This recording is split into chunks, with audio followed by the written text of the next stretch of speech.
श्री राम जय जय राम, श्री राम जय जय राम, श्री राम जय जय राम, श्री राम जय जय राम, श्री राम जय जय राम, श्री राम जय जय राम, श्री राम जय जय राम, श्री राम जय जय राम, श्री राम जय जय राम, श्री राम जय जय राम, श्री राम जय जय राम, श्री राम जय जय राम, श्री राम जय जय राम, श्री राम जय जय राम, श्री राम जय जय राम, श्री राम जय जय राम, श्री राम जय जय राम। मंगल भवन अमंगल हारी, प्रभु दशरथ अधीर बिहारी, दीन दयाल विरद संभारी, हरमुनाथ मम संकट भारी, दीन दयाल विरद संभारी, हरमुनाथ मम संकट भारी। सीताराम सीताराम सीताराम कहिए, जय विधि राखे राम भाई विधि रहिए। बोलिए सब रामचंद्र महाराज जी की जय।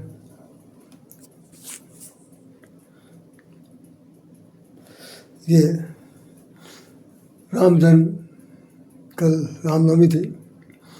बहुत संक्षेप में हमने 2 शब्द बोले था।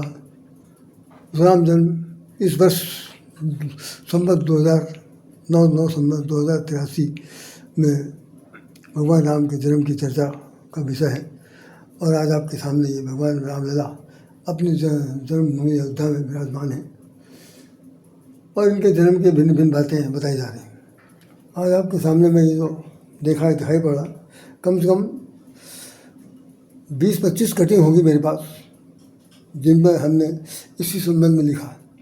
उसमें तो बहुत मुश्किल से हमने कहा कि बात ज़्यादा बढ़ाना ठीक नहीं, तो हमने 3 एक बार कटिंग किए हैं जो आपके सामने रखे हुए। पहला तो यह है कि जग निवास प्रभु प्रगटे।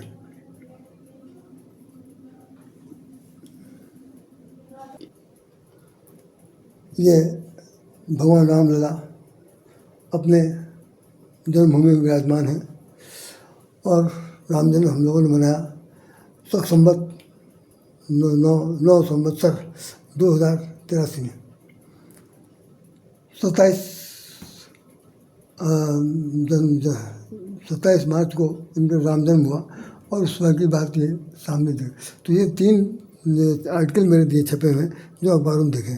पहला तो दिया हुआ है कि एक छपा था जनसत्ता में। जनसत्ता उस वक्त दिल्ली का अखबार था, उसकी फ्रेंचाइजी यहाँ ली गई थी लखनऊ में। और अखिलेश दास यहाँ के जो पहले मेयर थे, बाद में उसमें क्या कहना चाहिए, केंद्रीय सरकार में जाने के बाद वो लोग मंत्री हो गए थे, उनका ये अखबार है। बाद में उसका नाम 5 साल बाद उसका नाम बदल करके वॉइस ऑफ लखनऊ हो गया। तो इसमें हमारा छपा था राधेश्याम राधे लिखा है, देखिए 27 मार्च 2007। तो 27 मार्च 2007 को छपा था और कल 27 मार्च 2026 है। तो कितने साल हो गए भाई, आप सोच सकते हैं। 13 साल को तो ये 13-6-19 लगभग 20 साल के आसपास ये अखबार में फिर वही तारीख सामने आई है, दिखाई पड़ा। उसके बाद दूसरा हमारा है कि daily news activist. Daily news activist है, आप देख सकते हैं। नौवीं तिथि मधुमास पुनीता। डेली न्यूज़ एक्टिविस्ट है। ये लखनऊ से निकलता है और जो जिस दिन निकला है वो 14 अप्रैल 2008 है। 2008 यह भी 16 में से 8 गया, लगभग 18 साल पहले ये अखबार में छपा था। राम जन्म महोत्सव, देखिए आप, राम जन्म महोत्सव लिखा हुआ है और साथ साथ हमारा नाम भी कहीं लिखा पढ़ा जाएंगे तो आप पढ़ सकते हैं। देखिए राधेश्याम राधे है कहीं, आप लोग सब देखते होंगे, राधेश्याम राधे साफ साफ लिखा हुआ, ये पूरा आर्टिकल है। उसके बाद तीसरा आर्टिकल मेरा छपा है संपादकीय पेज पर कि ये जनसत्ता में ये भी छपा है, जनसत्ता एक्सप्रेस सामने दिखाई पड़ा, जनसत्ता एक्सप्रेस। और ये छपा है कि 18 अप्रैल 2005 को। 2005 को ये छपा है। तो इसमें लिखा हुआ है राम जन्म कर हेतु होने का परम विचित्र एक तो एका, जो बहुत ही परम विचित्र है और एक अनेक से अनेक है। उसमें कुछ कहा जा सकता है कैसे भगवान अवतार लेते हैं, क्यों लेते हैं। तो देखिए आपके सामने ही हमने दिखाया। और ऐसे ही हमारे पास लगभग अभी तक के 20-25 आर्टिकल केवल राम जन्म के बारे में है। तो हमने से ये 3 सिर्फ छाटे नहीं थे, बल्कि इस पेज के लिए निकाला हमने। बाकी फिर कभी कभी चर्चा होगी। अभी तो राम जन्म आप लोग सब मिलकर मिलाइए। राम जन्म कर हेतु होने का एक परम विचित्र एक रहेगा। आपको कैसा लगा? अभी बीच में फिर दोबारा एक बार आपको मैं दिखाऊंगा। बोलिए श्री रामचंद्र महाराज जय की जय। आज भगवान राम का जन्म हुआ है और इस जन्म के उपलक्ष्य में हमने लगभग 3 कटिंग आपके सामने पेश किए हैं। उन कटिंगों को पूरी तरह देखा नहीं जा सकता। 3 कटिंग आपके सामने दिखाई पड़ रही है।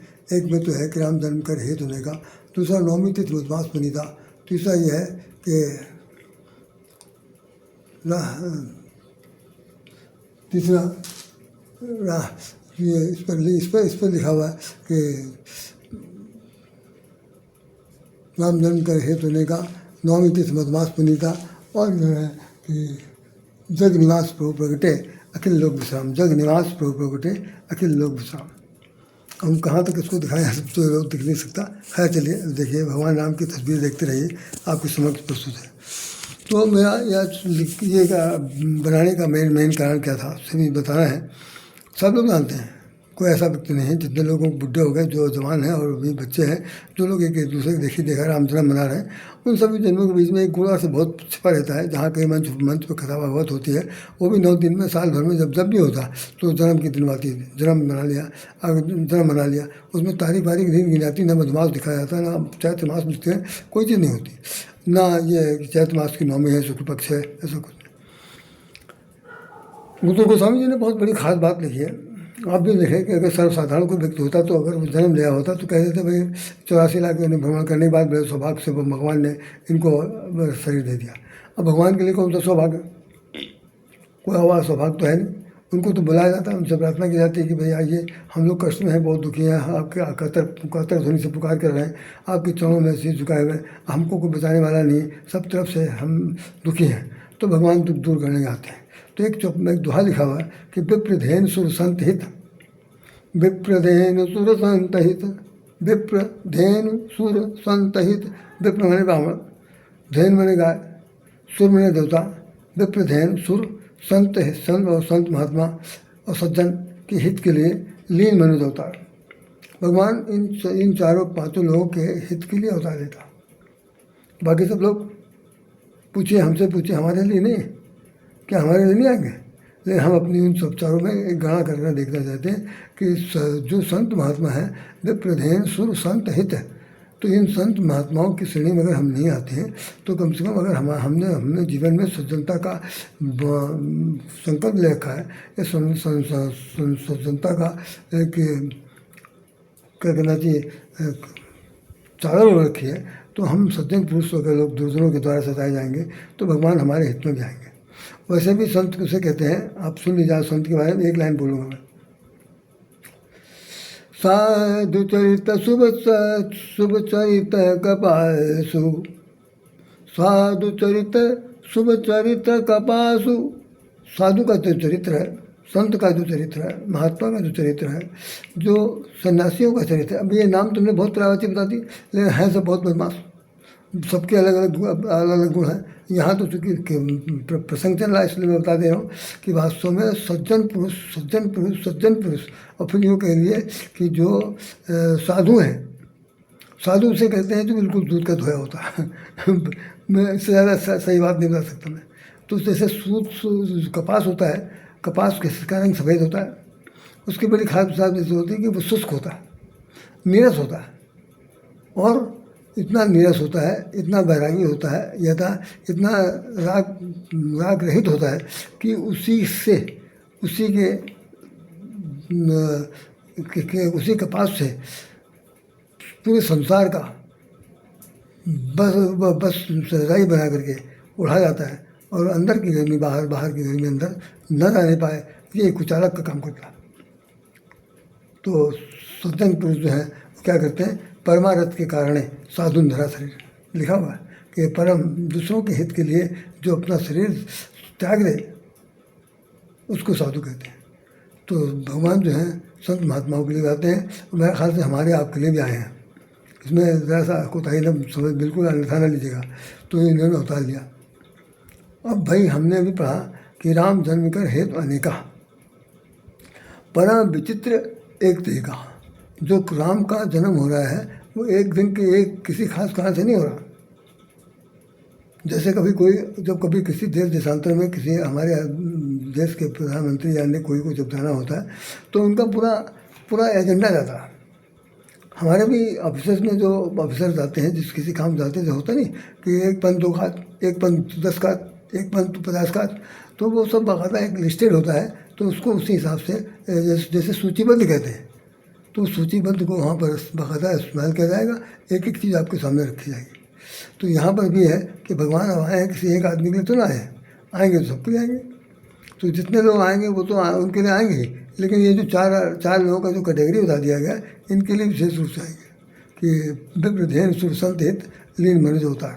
और उससे बड़ी बात क्या कि निज इच्छा नियमित तनु माया गुण गोपाल, वो अपनी इच्छा से जन्म लेते हैं। निज इच्छा, अपनी इच्छा से निर्मित अपना शरीर निर्माण करते हैं। वो जो जिस शरीर को आप देख रहे हैं, अभी सामने चित्र में देख रहे हैं, या जिन चित्रकारों में बनाया वो देख रहे हैं, या यूँ कह लीजिए कि भाई जैसा कलाकार ने बना दिया, जैसा स्वरूप देखा है वैसा बना दिया, ऐसा नहीं। वो कह रहे हैं कि निज इच्छा, उनकी जैसी इच्छा होती है वैसा शरीर धारण करते हैं। मेरा स्वेच्छाचारी है। स्वेच्छाचारी को हम लोग बहुत बैड सेंस में इस्तेमाल करते हैं, बहुत बैड सेंस में, कि भाई ये तो बहुत ही मनमाना करने वाला, बहुत ही वैसा आदमी है, स्वेच्छाचारी है, ये किसी की नहीं मानेगा, ऐसा इस तरह बात बताते हैं। लेकिन यहाँ पर गोस्वामी जी ने लिखा है, वो भगवान के लिए लिखा कि निज इच्छा निर्मित तन, अपनी इच्छा के अनुसार वो शरीर निर्माण करते हैं।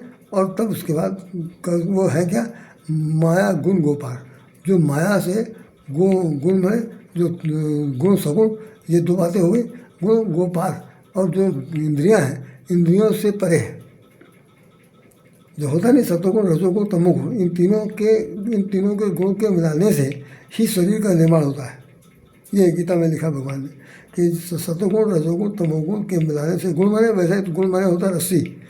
तो जैसे रस्सी बटी जाती है, बटने के बाद एक 3 त्रिवेणी बन जाती है, ठीक उसी प्रकार से ये तीनों गुण जब मिल जाते हैं तो मिलने के बाद एक जिस चीज़ का निर्माण होता है वैसे तो चोटी कहते हैं, लेकिन शरीर में चोटी कहाँ आ जाएगा, तो उसको कहते हैं कि ये जो इसके द्वारा निर्माण होता है।